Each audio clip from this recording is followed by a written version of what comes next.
Selamat pagi pemirsa, apa kabar Anda hari ini? Bersama saya Puji Lestari, inilah kabar Indonesia.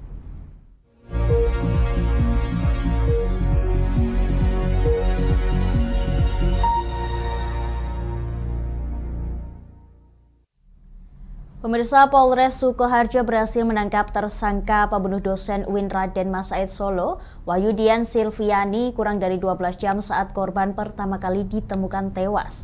Tersangka berinisial DW merupakan tukang bangunan yang bekerja merenovasi rumah korban.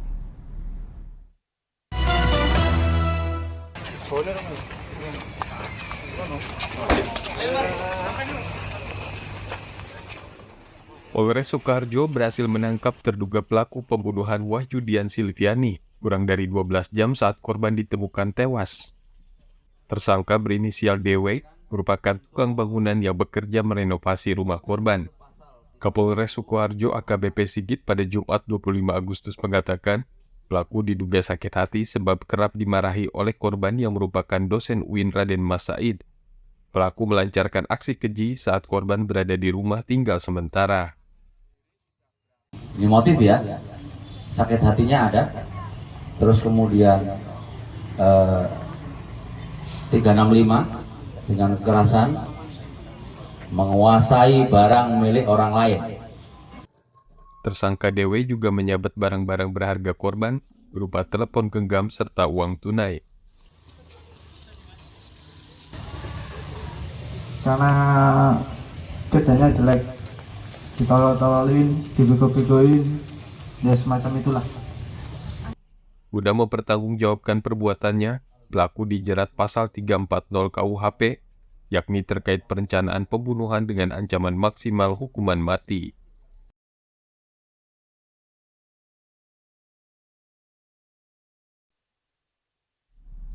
Pemirsa, pemerintah Provinsi Jawa Barat menyiapkan lahan tempat pembuangan sementara seluas 6,3 hektar di sekitar TPA Sari Mukti yang sebelumnya terbakar dan menghanguskan lahan TPA hingga 15 hektar.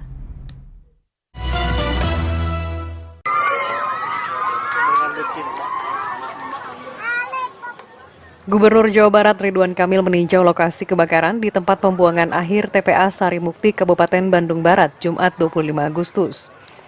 Dari hasil pantauannya, kondisi api dinilai mulai terkendali, yang sebelumnya sempat meluas hingga 15 hektar. Pemadaman ini dilakukan dari 2 jalur, yakni jalur darat oleh Asosiasi Pemadam Kebakaran Jawa Barat dan jalur udara oleh Badan Nasional Penanggulangan Bencana (BNPB) dengan menggunakan bom air. Untuk mengatasi tumpukan sampah pasca terbakarnya TPA Sari Mukti, Pemprov Jabar membuka 6,3 hektar tempat pembuangan sementara dengan prioritas penggunaan seluas 2 hektar. Tempat pembuangan sampah sementara masih di zonasi Sari Mukti, tapi butuh waktu 2 hari untuk membuka akses truknya. Jadi selama 2 hari kepada kota kabupaten terdampak, mohon menyesuaikan sambil paling cepat Minggu, paling telat Senin pagi sudah bisa membuang sampah secara normal dan berharap Minggu atau Senin 100% penanggulangan sampahnya sudah beres. Dalam insiden kebakaran TPA Sari Mukti, sekitar 200 orang dirawat akibat terkena infeksi saluran pernafasan atau ISPA. Emil turut mengimbau masyarakat untuk mengurangi produksi sampah dan waspada terhadap potensi kebakaran pada musim kemarau ini. Sebab sejumlah TPA di Jawa Barat juga turut terbakar, seperti TPA di Garut, Purwakarta, dan Subang.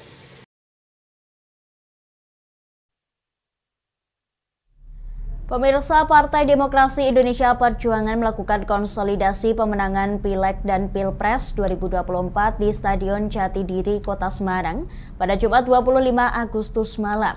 Dalam kesempatan ini, Ketua DPP PDI Perjuangan Puan Maharani mengajak kepada seluruh kader dan struktural partai untuk selalu solid mengawal pesta demokrasi 2024 mendatang, khususnya memenangkan bakal calon Presiden Ganjar Pranowo yang akan meneruskan program-program kerja Presiden Joko Widodo.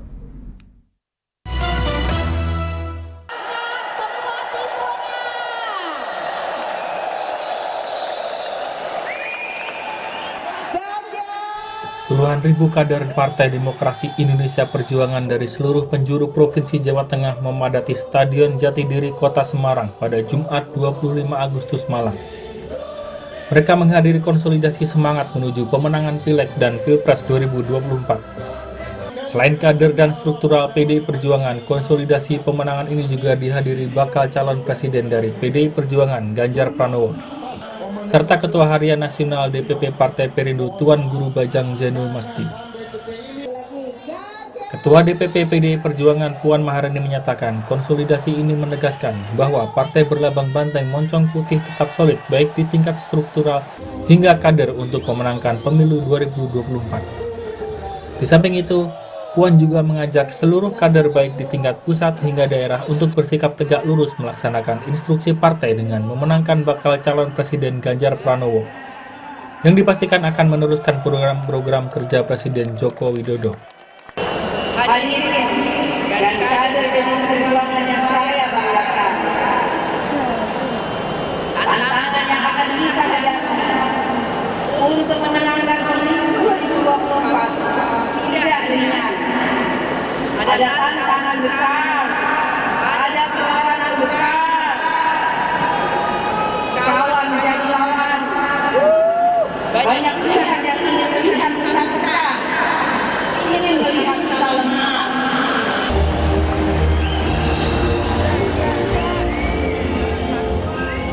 Bakal calon presiden Ganjar Pranowo pun menyatakan jika dirinya siap menjalankan instruksi yang telah diberikan PDI Perjuangan. Bahkan Ganjar juga siap melanjutkan program Presiden Jokowi, serta meneruskan cita-cita Bung Karno yakni mewujudkan Indonesia yang berdikari. Tentu saja seluruh yang sudah dibuat oleh Pak Jokowi ini kita akan lakukan percepatan. Jadi sekarang dibutuhkan ada lead agar kemudian kita bisa melakukan percepatan. Detailnya kita sudah menyusun dan sama sebentar lagi akan kita sampaikan pada publik. Pada konsolidasi pemenangan ini, PDI Perjuangan menghadirkan sosok Bung Karno melalui hologram. Dalam teknologi visual cahaya tersebut, Presiden pertama Republik Indonesia itu menyampaikan pidato Dedication of Life, teks yang dibuat Bung Karno pada 10 September 1966.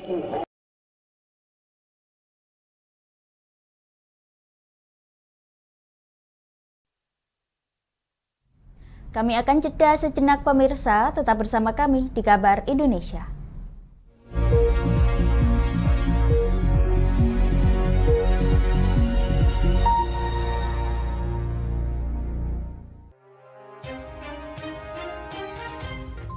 Inilah ketiga anggota komplotan pencuri spesialis pecah kaca mobil setelah melakukan penggelapan 20 sepeda motor dan 2 unit mobil dengan modus retal. Merangkum semua peristiwa sebagai berita yang penuh fakta. Bersama Puji Lestari, saksikan Jateng hari ini setiap Senin hingga Sabtu jam 4 sore hanya di Lingkar TV.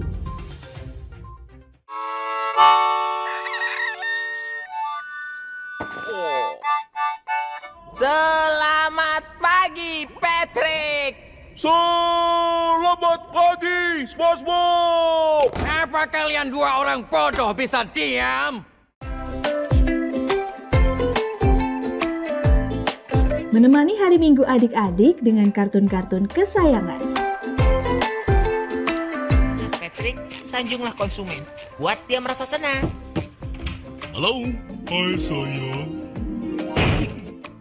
Inilah Dunia Anak setiap hari Minggu jam 7 pagi sampai jam 11 siang hanya di Lingkar TV.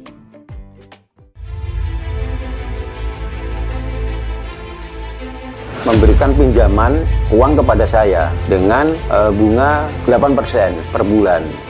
Membedah opini narasumber, menggali lebih dalam untuk mendapatkan perspektif baru yang lebih faktual. Masalahnya, nota perbaikan kapal itu semua ada di saya. Kenapa Tomo bisa menunjukkan? Demi mendapatkan informasi yang solutif dan terpercaya dalam Bedah Opini. Setiap Rabu jam 11 siang hanya di Lingkar TV. Bersama saya Galus Karginanti dalam Sapa Jateng Lingkar TV. Melintas di daerah Sukolilo dikejar sama petugas bea cukai, ketangkap. Membahas dan menyuguhkan beragam potensi dari berbagai daerah di Jawa Tengah ditemani narasumber-narasumber handal di bidangnya. Pencegahan dari awal mulai dari perilaku hidup bersih sehatnya juga harus dijaga seperti itu. Kami siap menyapa Anda dalam Sapa Jateng. Setiap Selasa jam 11 siang hanya di Lingkar TV.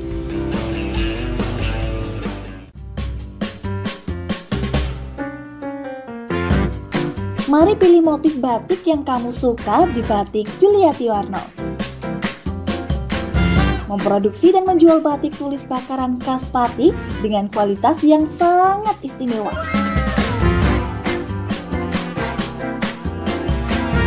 Cocok buat oleh-oleh, seserahan, bahkan untuk baju nikahan loh.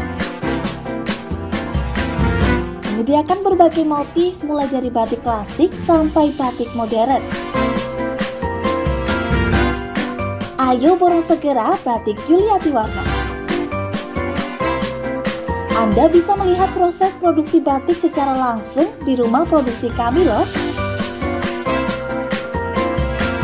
Alamatnya ada di Desa Langenharjo, RT 7 RW 3, Jalan Juwana Tayub, Kilometer 3, Kecamatan Juwana, Kabupaten Pati, Jawa Tengah.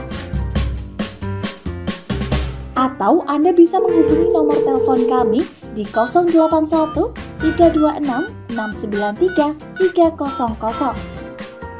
Ayo datang dan pilih motifmu segera.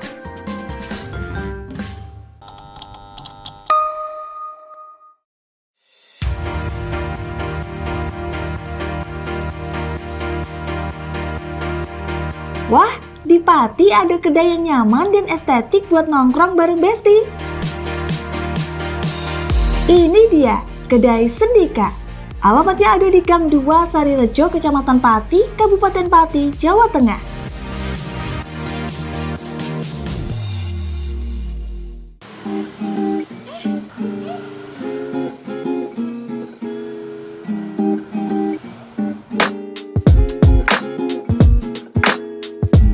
Selain menunya yang bervariatif dan lokasinya yang oke buat nongki-nongki bareng Besti, Kedai Sendika ini juga cocok buat kamu yang butuh ruang tenang buat ngerjain tugas atau sekedar baca buku loh. Buka setiap hari Jumat hingga Rabu, mulai dari jam 5 sore sampai jam 11 malam. Ayo, tunggu apa lagi? Ajak besti-besti kamu nongki asik di Kedai Sendika.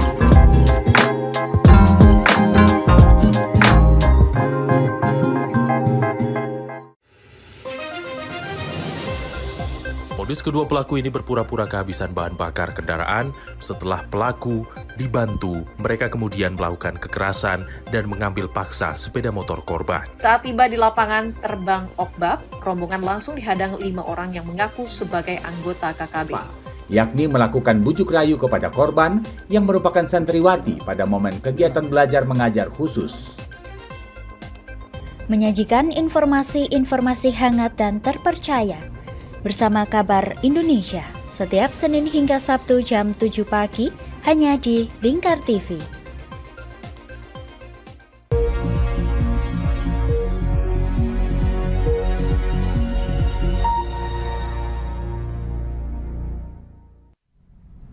Anda masih menyaksikan Kabar Indonesia pemirsa. Perpustakaan Daerah Kota Tarakan terus berinovasi untuk meningkatkan minat baca masyarakat. Salah satunya dengan terus mengupayakan program transformasi perpustakaan berbasis inklusi sosial pada Jumat 25 Agustus yang berhasil meningkatkan minat baca warga sebesar 41%.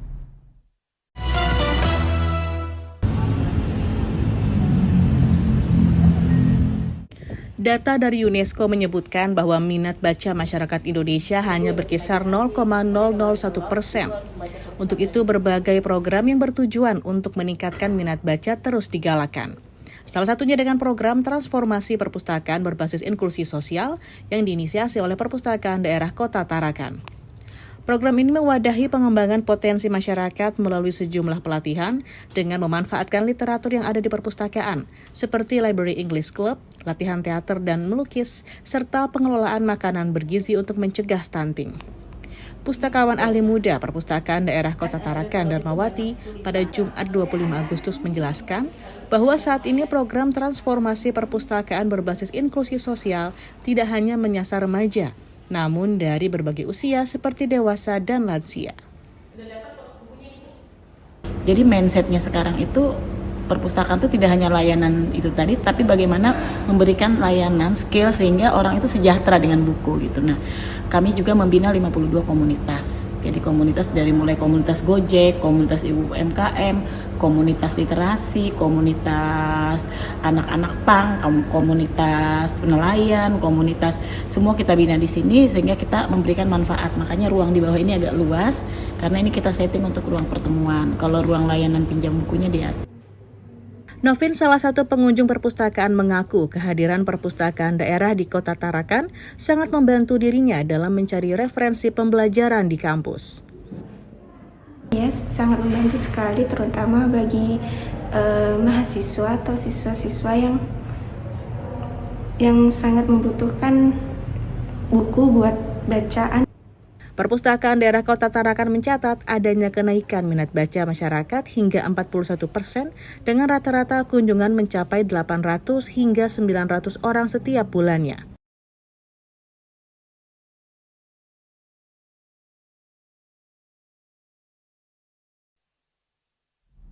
Pemirsa, Latvia Lebanon membuka laga perdana ajang basket internasional FIBA Basketball World Cup 2023 di Indonesia Area Gelora Bung Karno. Latvia unggul atas Lebanon dengan skor akhir 109-70 dengan selisih angka mencapai 39 poin. Pertandingan antara Latvia dan Lebanon menjadi laga perdana FIBA Basketball World Cup 2023 yang digelar di Indonesia Arena Gelora Bung Karno pada Jumat 25 Agustus. Latvia unggul atas Lebanon pada laga ini dengan selisih angka 39 poin. Pertandingan berakhir pada kuarter keempat dengan skor akhir 70 untuk Lebanon dan skor 109 untuk Latvia. Ditemui wartawan usai pertandingan, Kapten tim Latvia, Darius Bertans, mengungkapkan strategi bertanding sehingga timnya bisa unggul di laga perdana ini. Darius berhasil mencetak poin tertinggi dengan 20 angka, dengan 18 poin diciptakan lewat tembakan 3 angka.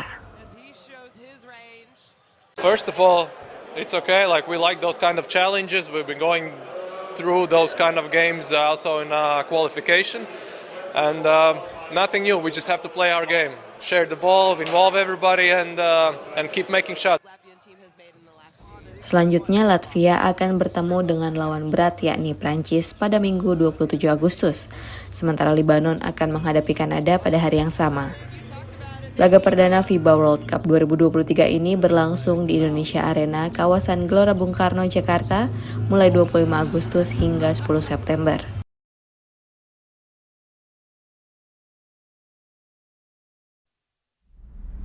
Pemirsa, puluhan keris dikirap dari rumah dinas Wali Kota Solo Loji Gandrung menuju Museum Keris Nusantara Solo.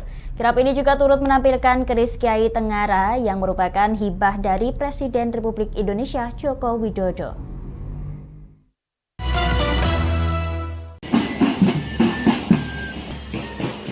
Pemerintah Kota Solo melalui unit pelaksana teknis dinas UPTD Museum Dinas Kebudayaan dan Pariwisata menggelar kirap pusaka 2023 pada Jumat 25 Agustus.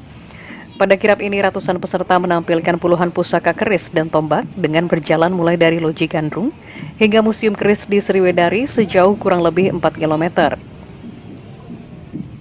Mengangkat tema membumikan keris Indonesia, kirap kali ini juga menampilkan keris Kiai Tengara, keris Presiden Joko Widodo yang telah dihibahkan kepada Museum Keris Nusantara Solo, dan sebilah keris raksana dengan panjang 3,5 meter, koleksi Museum Gubuk Wayang Mojokerto.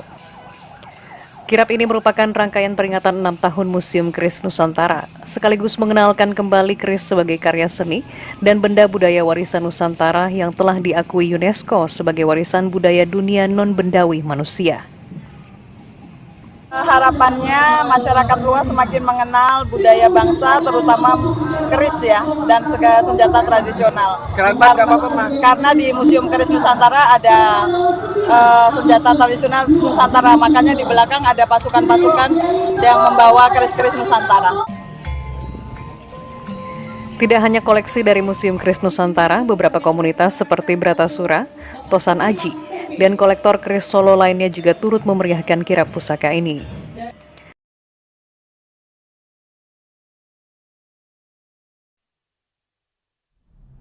Pemirsa, pemerintah Sumatera Selatan menggelar Festival Rempah 2023 yang berlangsung pada tanggal 25 hingga 27 Agustus 2023 di halaman salah satu pusat perbelanjaan Palembang.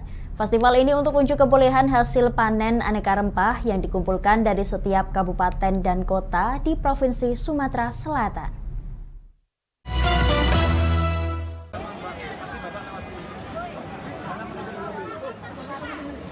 Pemerintah Provinsi Sumatera Selatan menggelar Festival Rempah 2023 yang berlangsung selama 3 hari mulai 25 Agustus hingga 27 Agustus 2023 di halaman salah satu pusat perbelanjaan di Palembang. Festival ini merupakan ajang untuk unjuk hasil panen sebagai bukti Sumatera Selatan telah mandiri pangan sehingga tidak perlu mendatangkan rempah dari luar provinsi. Festival Rempah diikuti perwakilan seluruh kabupaten dan kota di Sumatera Selatan dengan membawa hasil panen unggulan dari daerah masing-masing. Gubernur Sumatera Selatan Herman Deru berencana untuk menggelar festival serupa di berbagai kabupaten dan kota lain agar bisa mendukung pariwisata daerah. Festival Rempah ini kan kita anggap nih 1, 2, 3, 4 sudah sukses nih. Jadi nanti kalau bisa berikutnya misalnya di Lubuk Linggau, di Batu Raja, atau di Empat Lawang, atau di Prabu Muli kita buat ini. Kabupaten Ogan Ilir merupakan wilayah yang kaya akan pasokan kunyit, sehingga daerah ini telah menjadi penyalur terbesar di Sumatera Selatan. Paling sekitar 3-4 tonan dalam satu tahunan. Jadi beberapa kecamatan itu paling hanya itu. Tapi yang lain itu hanya bisa di sekedar ini enggak kayak seluas itu ya, hanya di bawah pohon ini, kebanyakan pohon duku dan pohon duren biasanya, tapi setiap rumah ada. Selain hasil panen, setiap kabupaten kota juga memamerkan produk olahan yang dibuat dengan bahan utama rempah dari daerah masing-masing, seperti kopi dari Kabupaten Empat Lawang dan Kota Pagar Alam.